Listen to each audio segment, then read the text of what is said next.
સુરતના કાપોદ્રામાં પોલીસ કમિશનરના પીએ પર થયેલા જીવલેણ હુમલા અને ત્યારબાદ પોલીસે કરેલી કાર્યવાહી ગણતરીના જ કલાકોમાં 3 નરાધમોને જેલના સળિયા પાછળ ધકેલી દેવામાં આવ્યા છે, જેને લઈ વિગતવાર ચર્ચા કરીએ. નમસ્કાર, આપ જોઈ રહ્યા છો ન્યૂ ભારત ન્યૂઝ અને હું છું આપની સાથે વલ્લરી વ્યાસ.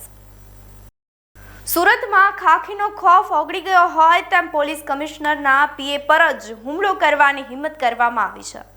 કમિશનર ઓફિસમાં ફરજ બજાવતા હેડ કોન્સ્ટેબલ અક્ષય આહિર જ્યારે પોતાના ઘરે પરત ફરી રહ્યા હતા ત્યારે વરાછા રોડ પર આ ઘટના બની હતી. ભારે ટ્રાફિક જોઈ અને એક જવાબદાર પોલીસ કર્મચારી તરીકે અક્ષયભાઈએ ટ્રાફિક હળવું કરાવવા માટે નીચે ઉતર્યા, જે ગુનાહિત માનસ ધરાવતા શખ્સોને ના ગમ્યું.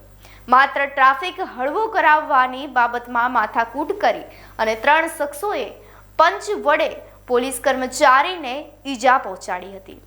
હવે આ સમગ્ર ઘટનાની અંદર એટલી જોરદાર હુમલો કરવામાં આવ્યો હતો કે હેડ કોન્સ્ટેબલને નાકના ભાગે હાલ ફ્રેક્ચર થઈ ગયું છે.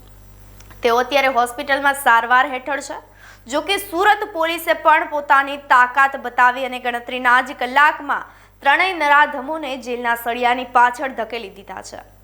દિવ્યેશ કસલા, મોહિત બાંભરોલિયા અને વિજય વઘાસિયા નામના શખ્સે આ કાયદો પોતાના હાથમાં લીધો હોય, કાયદાનો કોઈ પણ ડર રાખ્યા વગર જે છે તે પોલીસ પર હાથ ઉપાડ્યો હોય. અને હવે સવાલ એ ઉઠી રહ્યો છે કે શું સુરતના રસ્તાઓ પર ફરજ બજાવતા પોલીસ કર્મચારી પણ સુરક્ષિત નથી? ખાખી પર હાથ ઉપાડનારા આ તત્વો સામે એવી કડક કાર્યવાહી થવી જોઈએ કે ફરી એકવાર કોઈ પણ આવું કરવાની હિંમત ના કરે. આપનું શું માનવું છે અમને કમેન્ટ કરી ચોક્કસથી જણાવશો. તેની સાથે જ અમારી ચેનલ ન્યૂ ભારત ન્યૂઝને લાઇક, શેર અને સબસ્ક્રાઇબ કરવાનું ભૂલશો નહીં. નમસ્કાર.